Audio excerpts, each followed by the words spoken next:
Well, hi guys, it's that time. It's our Bible teaching snippet of the day. Before I get started, I want to thank Eddie. Hi, Eddie.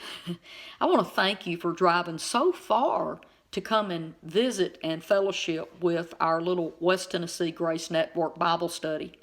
We meet there every Thursday at Panera Bread in Jackson, Tennessee. And Eddie, you were a blessing to come and join us.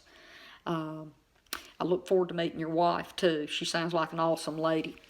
I wore a t-shirt for you. See this? It says, "By his stripes we were healed." Eddie goes out and lays hands on the sick and prays for them for healing. So does the Bible study group that we do every Thursday night.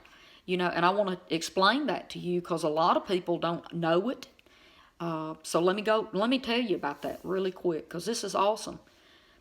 This scripture says that by the stripes of Jesus, okay, his being Jesus, the stripes means a beating that he took on his body.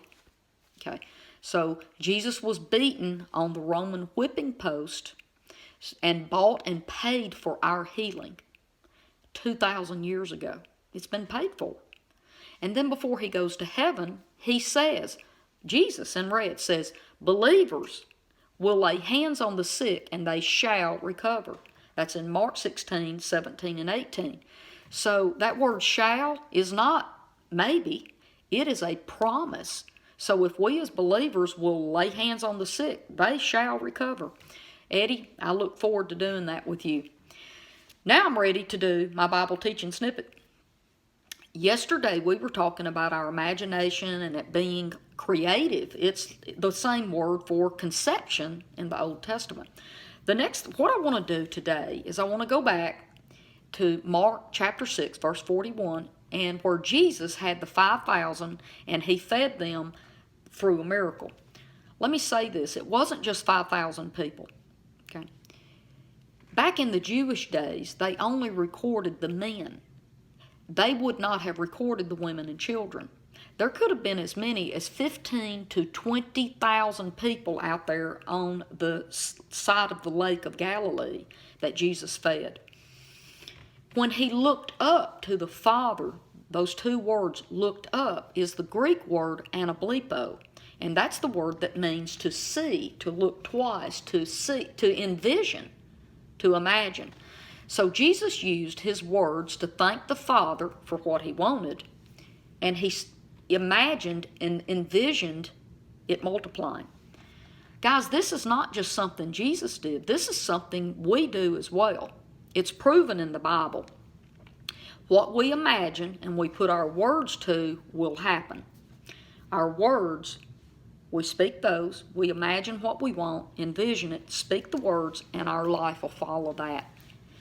I want to move over to Ephesians chapter 3, verse 20. I used that verse yesterday too. Watch this. It says, "Glory be to God, who is able to do abundantly, exceedingly, much, much more than anything we can ask or imagine through his power working through us." I've got to give this verse some attention and break it down for you. When I go to a restaurant and I'll order a slice of pie off the dessert menu, and my server says, "I'm going to give you abundantly, exceedingly more than you have asked me to give to you tonight." See, I'm not expecting a little piece of pie no more. I'm expecting her to bring me a big, probably the whole pie, maybe 2 or 3 of them. That's exceedingly and abundantly. Let's move on. More than anything. One day I'm going to teach you 5 words that Jesus used that believers refuse to believe. Anything is one of them. He said if you ask anything, that he would give it to you. Ask anything of my Father in my name. Oh my goodness, it just goes on and on, but we don't believe the anything. Believing anything from the Father will happen. Start small through our imagination, our words, seeing things develop and happen, and then we start believing for more, okay? The next thing I want to talk about, anything that we can ask or imagine. Watch that. We've connected the asking, the speaking out loud, and the imagining and seeing it through his power working in us. Watch this.